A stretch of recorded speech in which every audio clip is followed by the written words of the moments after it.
Hello and welcome to another Modern Commerce Talks from Avencia. Thanks for joining us as always. My name's Jack.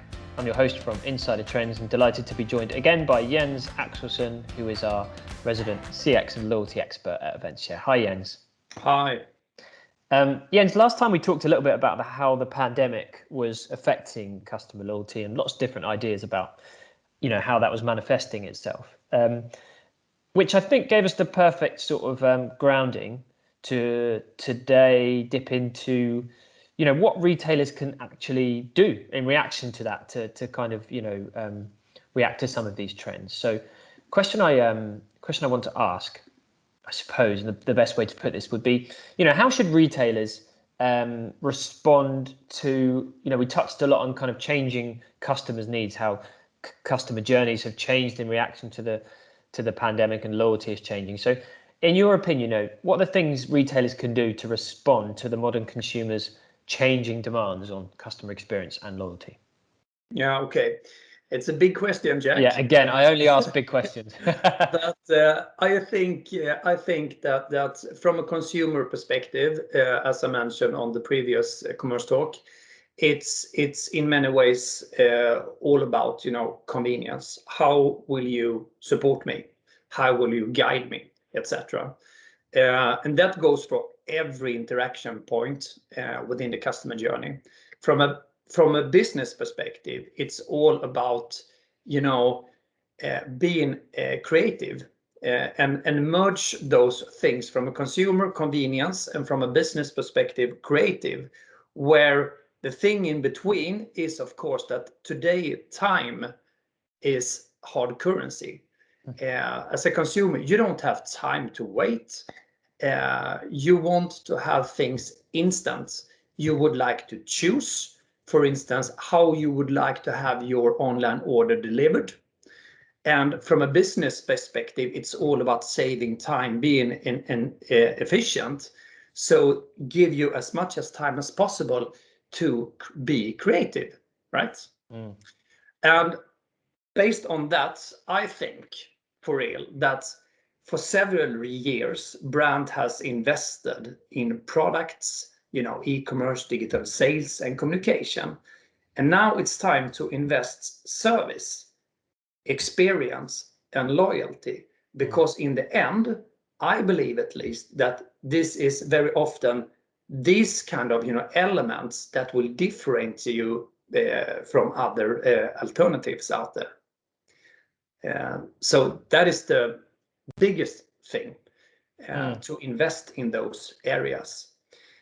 Also, I think it's really important that don't see the loyalty department or the loyalty stream as a silo within the business. We have talked about this several times before. Actually, the comparison between customer relation is very much alike on how we should see on a marriage. I mean, where the relation is not taken for granted, it shows respect on both sides. We are caring for real. You keep what you promised, you show you have appreciation, and you surprise from time to time. So in many ways, I think that we need to see the customer relationship the same way as we see on a marriage. And if it's really interesting, going back to, I'm just thinking about this shift in, which I think is fascinating, in businesses maybe have spent, and you're absolutely right, a lot of money in other areas that maybe are, of course, connected with customer experience and loyalty, but not that wasn't directly the investment. The investment were kind of in under other headings. And now you're saying, and I think absolutely rightly, this might be the time to go, no, the investment now is going to be focused on customer experience and loyalty. Yeah. What do you, and I'm sorry to follow up with another big question, but I'm just really interested in what you think about this. Just if I have that 1 minute with my boss who handles all of the budgets, and he's, and I know he's a really difficult person, he or she is really difficult to pin down and to say yes. What do I say? How do I get them to go, yeah, okay, we're gonna focus now. We're gonna give you more money for customer experience and loyalty. What maybe are the couple of things you say that makes it like, this is why we need to do this? Yeah. I mean, first of all, it's all about customer insights, of course. If you are striving for being a customer-centric brand, you must keep track on those KPIs as well. Not as a complement.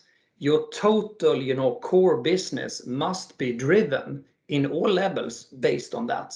So we're talking about on KPIs like customer satisfaction index. We're talking about customer lifetime value, net promoting score. You need to have those, overall KPIs established. And those needs to be on the agenda on every meeting on all levels.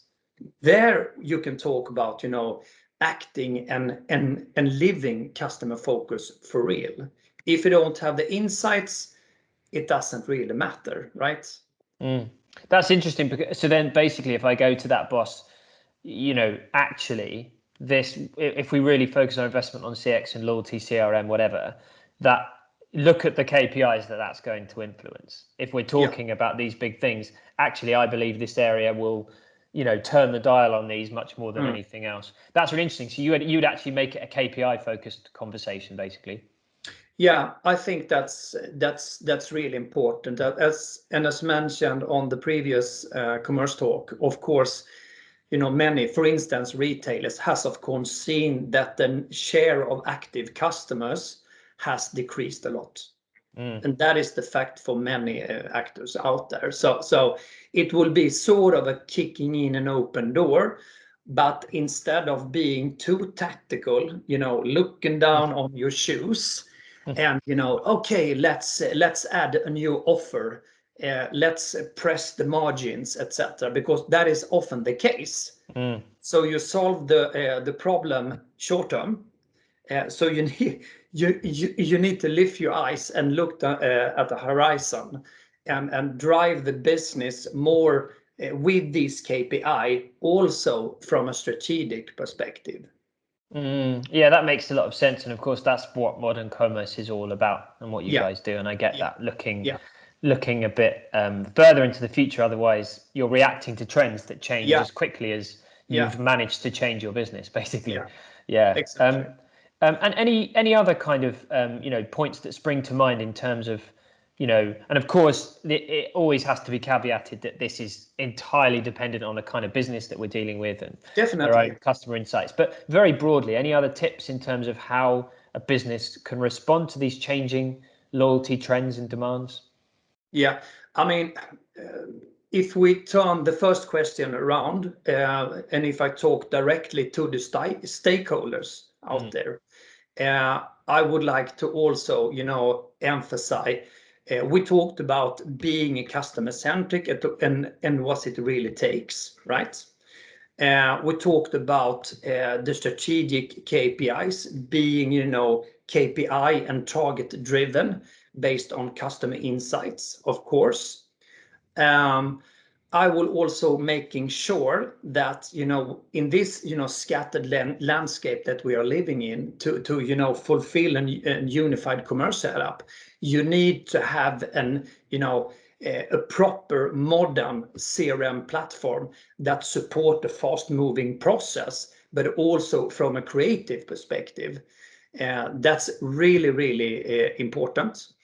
Creating a more, customer-centric winning culture, of course, reviewing your CRM, customer experience capability, invest in those, but also in of course, competence.